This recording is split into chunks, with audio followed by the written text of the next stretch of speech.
a live welcome from above and Batman Beyond. We are live on our YouTube channel. I am your co-host, Benjamin David. It has been a hot minute, over 2 weeks at this point. It feels so good to be back.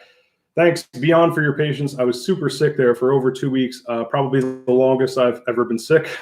Pretty bizarre, but I'm back. The show is back, which means we return to finally talk about the IGN Fan Fest Batman Beyond table read that was admittedly like 3 weeks ago. But again, we've been out of commission.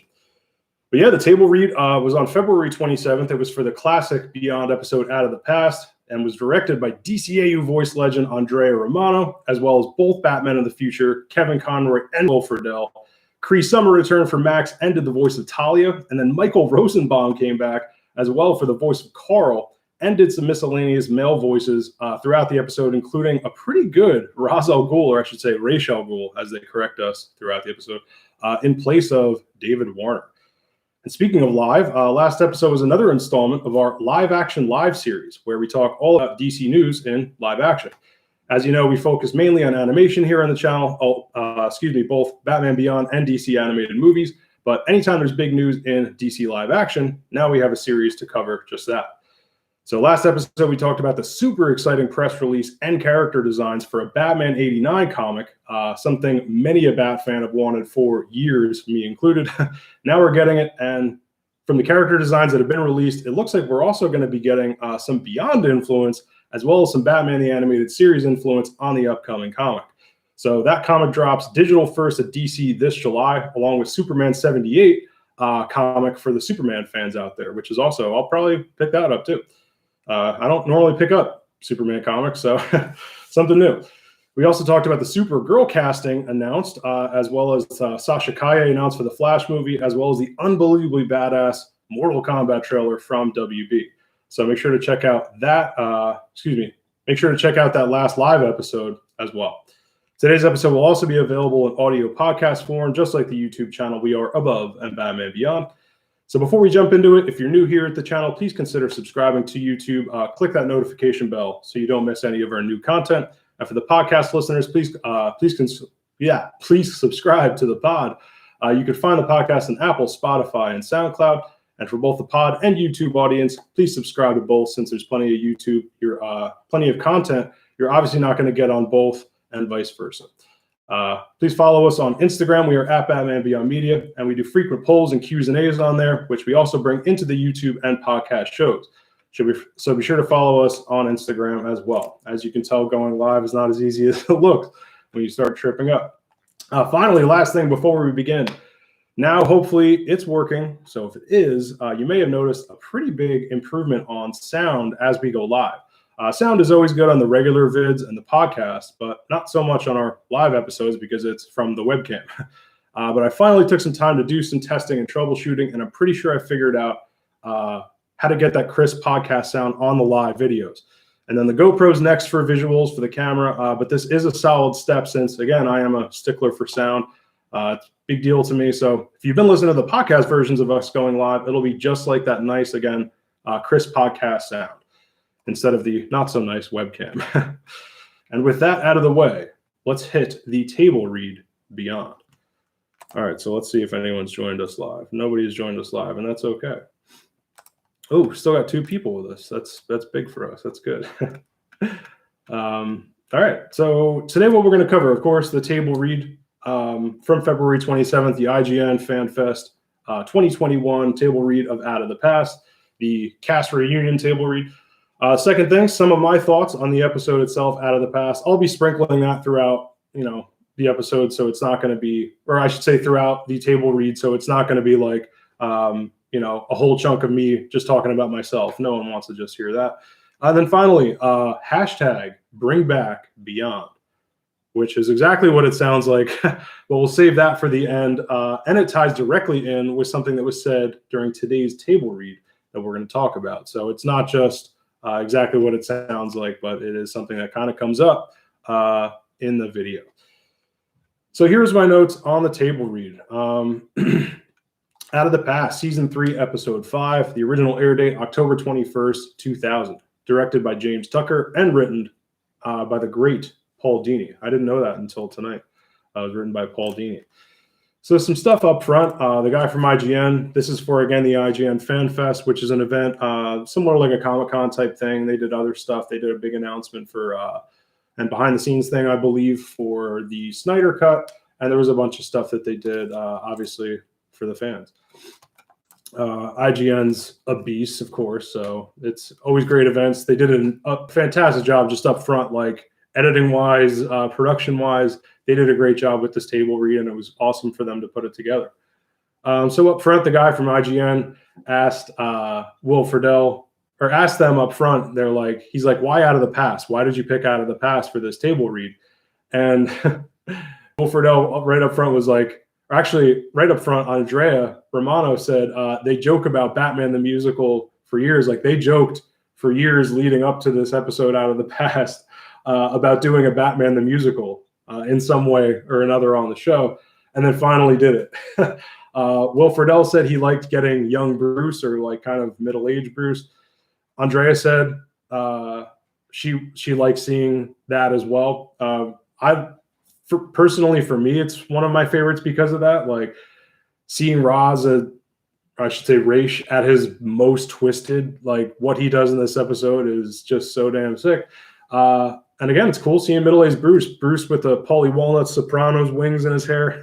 Also, Raish is the perfect character to bring into Beyond. This I absolutely love because, I mean, you can fall into the trap of contrivance of, just pulling characters out of the Batman, villain hat and going, what's beyond this? Scarecrow beyond, whatever beyond.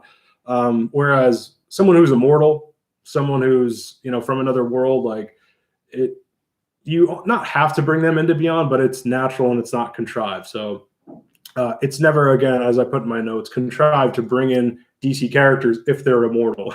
There's that one comic with Etrigan, the Halloween comic that we covered, actually, that Eli, our co-host at Batman_Beyond_fan page on Instagram, Eli Benson, my co-host and close friend here in the channel. He covered that in a video on Halloween, so check that out. So, so then the guy asked favorite episodes from the cast, because again, the whole cast was there. That was the big kind of draw of the event. Favorite Beyond episodes, Kevin Conroy, the Bat himself, said Out of the Past was actually his favorite episode. He said he had a lot of fun doing it. He loved playing younger Bruce, enjoyed doing the range. I mean, normally he's doing this scratchy old voice, which we're actually going to get to. It was a fun moment of direction by the director herself, Andrea Romano. It's just so nuts seeing her like direct a legend like Kevin Conroy. As talented as he is, it's like the guy needs direction and needed direction, but it's about modulating to being younger and demonstrating that range that he talks about. So that was a lot of fun. We got a thumbs up. Look at us. Will Friedle, The Call is his favorite episode. But his most fun episode, he thought, was Egg Baby. So he likes The Call the best. Talked about all this stuff with the Justice League. Was impressed that it was like the first DCAU Justice League that we got, which it technically was. Ironically, even though it's a future Justice League. But then said that Egg Baby was his most fun episode. Andrea then agreed, chimed in, said Egg Baby is probably her most fun episode and her favorite episode. And then Michael Rosenbaum often filled he didn't mention, or I didn't catch what episode he said was his favorite, but a funny thing that I caught in the beginning here was often filled in for an actor who couldn't make it. Like he would often come in for if someone, and I think that was this episode specifically, like this episode was because another actor couldn't make it. Don't quote me on that if it's because of Out of the Past, but essentially that's what it, what got him into Beyond. And then ultimately he ended up being, in Return of the Joker and stuff like that. So let's get into the table read itself. If you don't, at this point, maybe I should have said up front, but if you're not familiar with the industry term table read, it means that it's the cast doing a read of the script of the episode from the show in this case, Out of the Past. So I'm not going to we're not going to watch the whole episode. I'm not going to go beat for beat like that, like a commentary or anything, but just stuff that I wrote down throughout the script. And then my comments on the episode. So Andrea did stage direction, which, obviously amazing. Like not only seeing her direct the characters, but to hear essentially a script come alive via the voice of the voice directing legend / casting genius Andrea Romano, who I had the honor of meeting at New York Comic-Con 2 years ago. Can't believe I met her. She was seriously like, as much, and we're going to get into that with this, like she was such a star of this this whole table read. And yeah, at Comic-Con, that was like, I was just as starstruck with her as I was with both Batmen. So yeah, Andrea did the stage direction, reading, things like Terry runs up the stairs, stuff like that you're not obviously going to see if you're reading a script. So she read the stage direction. They did have, this is where I thought it was really well done production, because they had Out of the Past playing split screen. Like, they of course have a 2-shot of Kevin Conroy, Will Friedle talking, but then they'd split screen it with, or just cut to a whole shot of the, really good, crisp Batman Beyond footage, which I thought was cool. Like, you got to see a lot of the times these table reads are just that. It's just, so it sounds kind of dry. And interestingly, with COVID, like, it's probably something that they would never do live, but because they're forced to do it, via remote, like, I didn't think of that until this moment. I was honestly like, that is a product of COVID that they probably had to edit it together. But for a table read, it actually almost is more interesting because you get the visuals, unless they did the visuals live, of course, which would be just as cool. But I don't think with editing you could pull that off. Anyway, so they had Out of the Past playing split screen. They even did some fun edits for lighting and camera zooms, like really, basic stuff, but fun, cool stuff. When a dramatic thing had happened, they'd like, do fun stuff with editing. They had music playing during the action scenes. That was dope. IGN did a great job, like I said, producing, editing this whole table read. I'm kind of going through my notes here, but yeah, it's cool seeing these VO Legends home studios. So Will Friedle and Kevin Conroy, I'm assuming because of COVID, unless they're in a different studio, but they're voiceover legends. A lot of these guys have voiceover studios in their house, and it was like the egg crate stuff like this. But actual, like, this isn't a booth. This is more of a background, I'm not going to lie. But it still looks pretty cool. Kind of does stuff for sound, I guess, but it's more decorative, whereas like they had the whole, their whole room was surrounded by this looking stuff, insulation, voice booth. And Will Friedle, we'll get to that. I caught at one point, he had like a Batman Beyond Funko Pop. That was dope. This is just some stuff up front before getting into the actual content that I just thought was cool. Like, imagine this as I go through the table read. This is what you're seeing. So they all sent, and it's still on YouTube. I'm not like, this secret video you can't find anywhere else. It's IGN YouTube. So they all sang, and if you know the Out of the Past, again, like Andrea was saying, they always wanted to do a Batman musical, Batman the musical. So that they got to do this meant that people had to sing. And then for the table read, I didn't consider this at all. And everyone there sang. Like, they all did voices for every character in the script, since they were the only cast. So everything that was in this script, they had to do, which was great. And of course, having Cree Summer there, she did the voice. I mean, luckily, I guess Dana wasn't in this episode, but I think I mentioned before that, Cree Summer did the voice of both Talia, Max and Talia Ghul. She's actually Talia more than she is Max, so it's pretty dope. So their faces while they were singing, priceless. Like, you got to go just watch this table read. It's so good. So the line, it's not schway, it's schwarbage. That classic line that Kevin Conroy, I had heard him say this in other places, but he said it when I got to meet him. Again, shout out to myself, or what do you call that? Patting yourself on the back. At the same event that I met Andrea in New York Comic-Con 2019. And he was like, people said favorite line from the show. What's your favorite Batman Beyond line? He's like, hands down, it's schwarbage. He's just like, I love hearing an old man take some futuristic made up word and say schwarbage. And it just he thought that just encapsulated old Bruce so well, which I agree. He's an old curmudgeon. So what is it? Oh yeah, and then Will did. So again, there's no one else there but those 4 voice actors. So Will did the voice of Ace whining in the Batcave. It was so cute. It sounded like a dog. And fun fact, Frank Welker, voice legend Frank Welker did the voice of Ace in Batman Beyond, and also Scooby-Doo and like every other animal ever in animation. Cree does a fantastic job with Talia, probably with a little work. I think she could have gotten the British accent down a little better. But keep in mind, this is a table read, probably almost zero prep time, right? You don't have almost any prep time as an actor. She's an amazing voice actor. I don't have to sell. And I'm going to get into how good she was as Max. I'm going to honestly, she was a standout for how stepped right into the character. Which was impressive because in a table read, it's going to sound like the character. Sound isn't great. Like the actual audio isn't always fantastic and stuff, especially on a Zoom call and stuff. But I don't know. Even of course, Friedle and Conroy and Rosenbaum sounded great, but she steps right into Max's shoes. I was very impressed. Seeing Conroy do old Bruce was pretty amazing. And then I realized as I was watching it, we haven't seen a lot of footage of that. Whereas we've all seen a bunch of behind the scenes for BTAS, Batman the Animated Series, and other roles, other Bat roles beside Beyond. So many of these DC animated movies have behind the scenes of him, Superman, Batman, Apocalypse, whatever, name the movie. You'll see, footage of Kevin Conroy in the booth doing a voice of Batman. You don't get a lot of that, honestly, at least as old Bruce.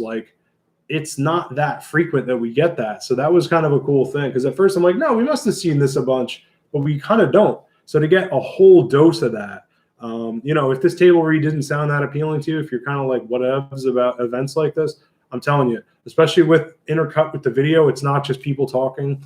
They did a really good job, IGN. So, where am I here? On my notes, I got to be more organized. Friedle has a Beyond, I mentioned this before, Funko Pop behind him in his recording booth. I'm also going to guess, I didn't focus too much or pay much attention after that, but I confirmed one of them had to be a Batman Beyond. But I'm going to guess that his other Funko Pops were other characters that he's voiced. Because I know he's been on Kim Possible and stuff like that, so I wouldn't put it past him. Cree Summer, again, back to Cree, sounds exactly the same. Friedle sounds great too, but Cree really just fell right back into the character. It sounded like Max on a Zoom call. It just so good. She facially too, her facial animation and stuff throughout was just priceless. So then they get to Act 2, and again, I'm not going to go beat for beat of the story out of the past. You should have watched the episode of the friggin' animated series before the table read. But so to catch you up, Act 2, Andrea does this thing called level test. She goes, "All right, Kevin, let's hear level test now that we're getting into Act 2." So they get to Act 2 in the script, and she's like, "Let me hear level test." And he honestly it sounds like Kevin Conroy climaxing. He's like, I'm not going to try to do it. But wow, he groans and then he goes, "Andrea." Because she's always said she found him so attractive. He's so tall, obviously the voice. A lot of women did love Kevin Conroy, especially younger Conroy. And she said she would always mess with him in the booth. I guess that was one of the things. Never saw that before live. So wow, I guess that's something they've been doing for years. Kind of an awkward but hilarious moment. Getting the act break also so getting the act break / commercial break announced like this on a table read is cool. Yet another look at how good the writing is. So Act 1 is a perfect setup, and this is when I'll get into the meat of the episode for a moment. Act 1 is a perfect setup for Bruce to join Talia and go to the Lazarus pit, right? So it's they not only are writing this for a commercial and for act breaks insofar as, just moving along the story, but it's just such perfect timing that it's and then we later find out that Ra's al Ghul set up everything, but it really is, Act 1 is a perfect setup. So it starts off with the musical which is like, oh, Batman's kind of this cheesy icon, this like cheesy legend. Let me check if anyone has joined us. And the Schwarbage play that Bruce had to sit through, right? Then you have him looking through old photos. So that made him feel old is the point. Looking through old photos of old girlfriends. You had Talia in there, Selena, Batgirl. That was sad, man. Lois Lane. Both changing attire, and again, Raish, as we later find out, set us up, but like both changing attire and more so being unable to save that girl from danger in the middle of the road ends right there for setting up Act 2. Like, it's just perfect setup. All that made him feel old, and perfect setup again for him to hop into the Lazarus Pit. So it's cool seeing a futurized Lazarus Pit, the Lazarus egg pods, as I like to call them, the capsules, according to the script. But it's cool to see, like, as everything should get futurized in a Beyond version, like the Lazarus Pit. Raish / Talia in the weirdest way would apply future tech. So to see, again, you saw it. These Lazarus egg pods is pretty dope. Terry's and then this is cool too, and just in the episode, Terry's legitimately worried about Bruce. Doesn't trust Talia from moment one. It's ironic seeing Terry as the parent figure. Interestingly, has better judgment than Bruce because he's not close to Talia, right? He can be more objective. It's really similar to how Terry solves the big mystery in Return of the Joker and figures out how it's Tim Drake as the Joker. Like, since Bruce is so close to Tim, he's unable to accept Tim would do that, and therefore unable to be objective like Terry. This is the same thing, and I just love that, in addition to all the genius setup of Ra's al Ghul, which is believable in someone as crazy as him. So really good stuff there. Andrea actually directs. So this was the moment I was talking about before. Like, you'd think quite literally the oldest, but the most experienced person there is going to get directed, at least for lack of a better word, directly directed. But she was straight out. She Andrea asked Conroy to do a line again. Conroy, what do I have here in my notes? Andrea actually directs Conroy to sound younger. It's funny too, because she hadn't corrected anyone until this point, but she took the job of the table read seriously. Like, she's like, I'm doing this table read. Batman didn't sound young enough, so she directed him. I just thought that was a really funny moment. The master of VO, the Bat himself.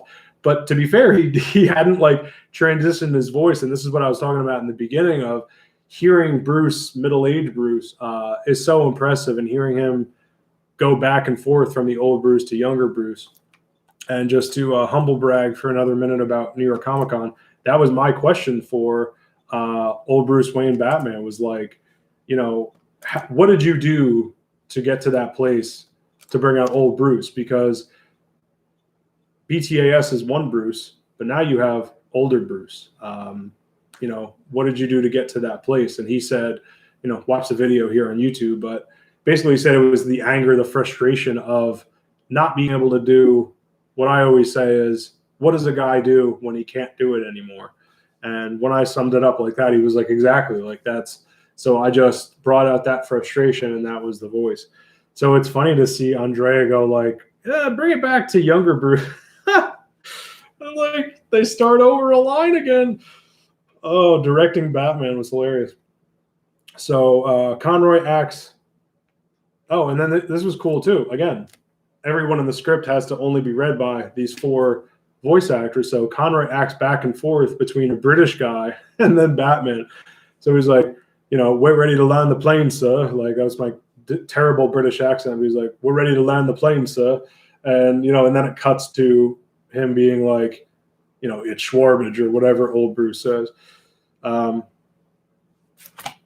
by the way, that's sorry. So the thing that I'm about to talk about now, action direction. This was really fun to hear Andrea direct the voice actors on a action cartoon.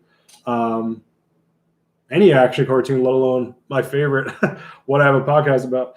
and YouTube channel. At 17:30, check it out on the YouTube IGN vid. Mild impact. So these were terms I had never heard before in direction. She's like, all right, so there's going to be a mild impact.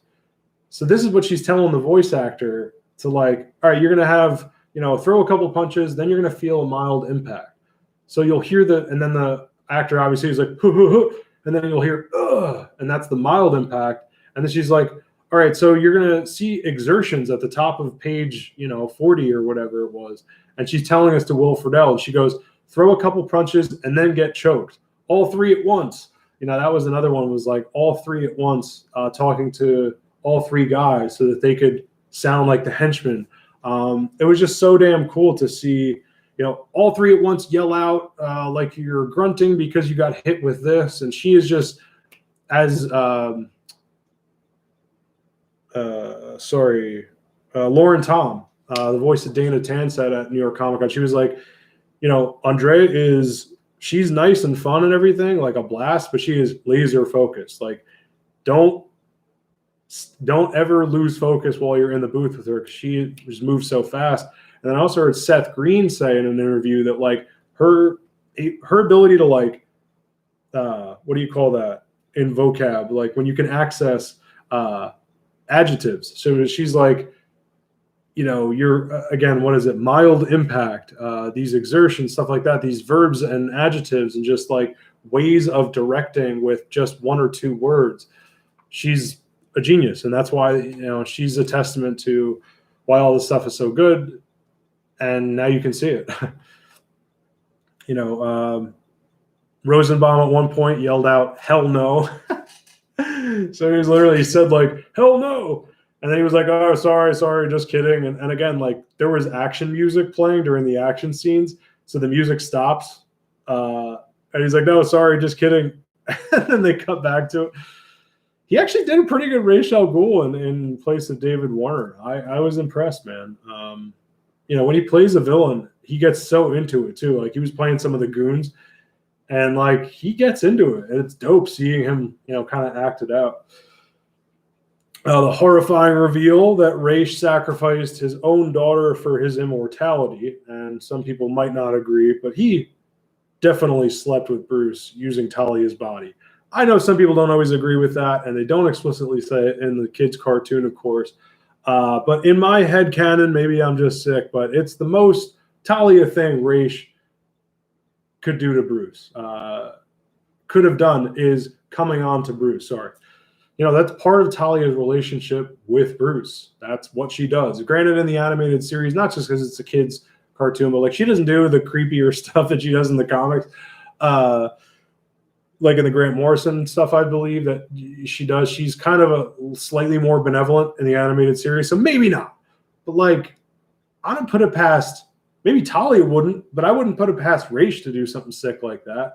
So that's just a bizarre, sick thing that I've debated with people about, but I believe that's what happened.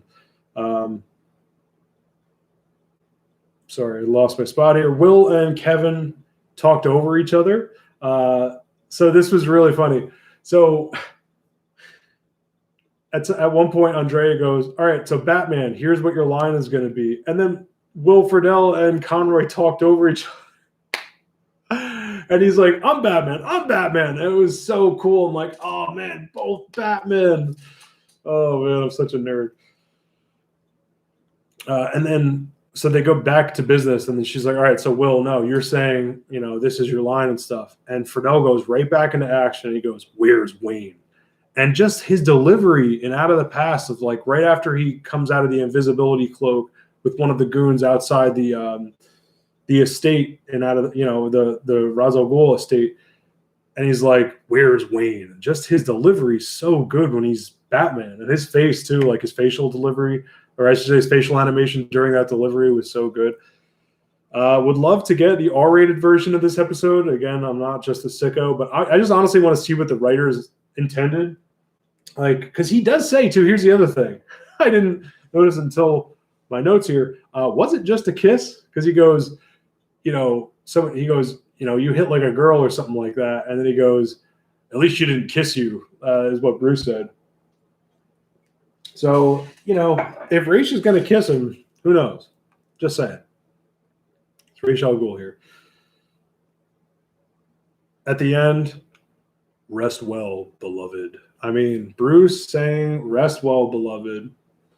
Because this is the thing with Talia. Like, she's a sicko. Bruce is crazy.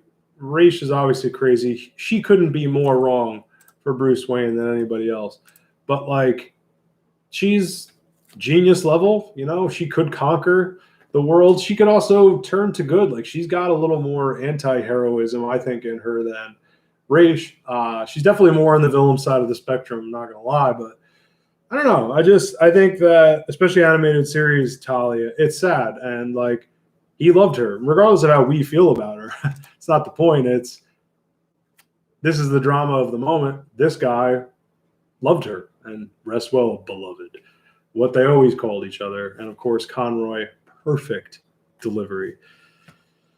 Afterward, Cree Summer, you know, they were all like, this was great, this was great. Cree Summer goes, I have to say something for everyone. She, like, made sure, because she kind of stopped everyone and was like, look, it was a delight to be directed by you again, talking to Andrea Romano. Like I said before, you know, Andrea was the star, and this is what I mentioned. I was going to get to this, but Andrea was the star of this table read. Like, this was her table read, which is, once again, like, you're getting Batman to come back. You're getting the other Batman to come back. Cree Summer, Michael Rosenbaum was like a voice legend now, and all the stuff that he's done since, even with his podcast, like the newest phase of Rosenbaum. All that. Andrea Romano, the person who was never, you know, she did tiny bit parts in terms of the voice and, like, never been on screen or whatever as an actress, at least notably. But she's the voice architect of these incredible DCAU projects that we have loved forever. And then moving on to that, our other show here on the YouTube channel, the DC Animated Movie Show, like, she's the voice director. Since I've been revisiting all those movies, like, she voice directs up to, I think, Throne of Atlantis was her last or second. Either way, like 2015/2016, at least in terms of release date, 2016 was the last thing that she ever voice directed. And then she, at least in terms of the DCAMs, and then after that retired shortly after, right? So, like, and even Michael Rosenbaum, he's like, we're going to get you out of retirement. She goes, you never know. So she said, you never know. This is then, oh, and then, sorry. So this was some other cool stuff. Oh,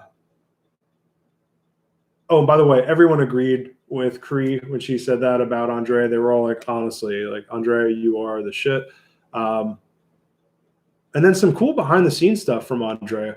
She said the whole recording of Batman Beyond. So if you don't, in case you're not familiar, Batman Beyond was recorded in ensemble recording, which is the only show probably left that does it is The Simpsons, meaning that it used to always be done and now it's, like, never done.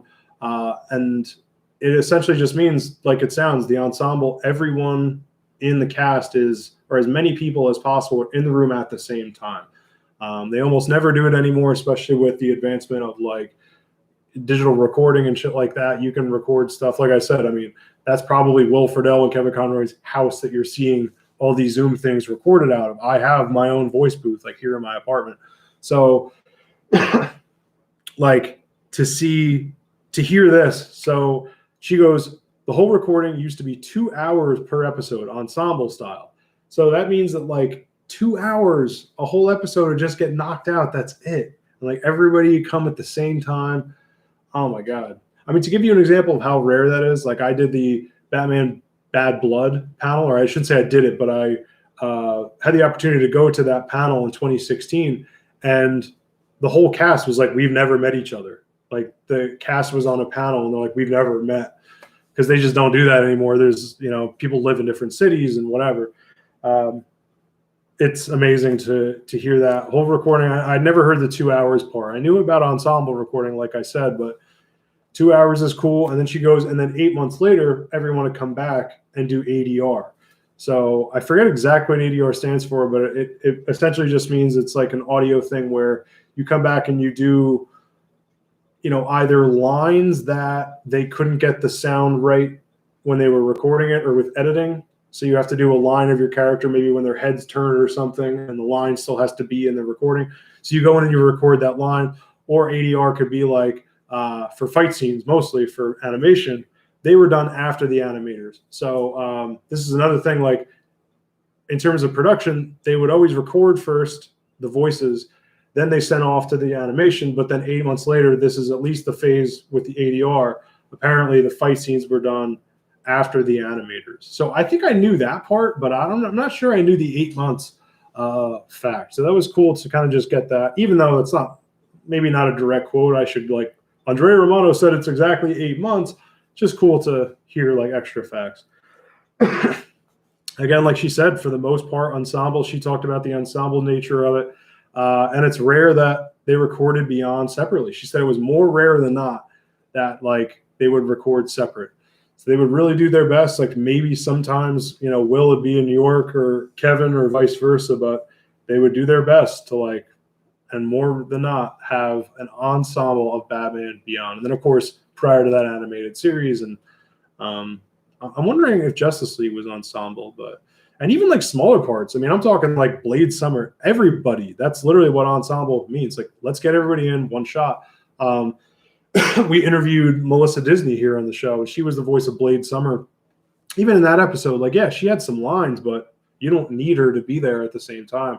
And it's cool that Andrea is just such a legend. She goes, the only way to record.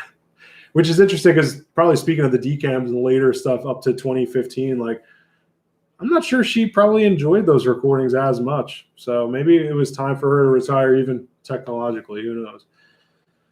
And that's also interesting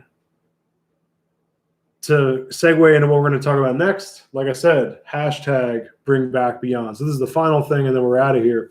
Actually, let's check chat. Is anyone? No one's on the chat, Patty chat. That's okay. This was cool. They're like, all right, we're going to do Q&A. It was one question that IGN randomly pulled. I'm doing air quotes for the audio listeners, but they go, can we expect a new Batman Beyond series or movie anytime soon? Andrea Romano goes, it will depend on fans to campaign, ask and ask and ask Warner Brothers, and that is the way to make it happen. She goes, they all said that they're all still around. And in her words, she goes, we're all still around and available. Now, there's a guy on Instagram, literally at Batman Beyond Season 4. Shout out to at Batman Beyond Season 4. Shouldn't say a guy, a person on Instagram. Follow them. They started a campaign.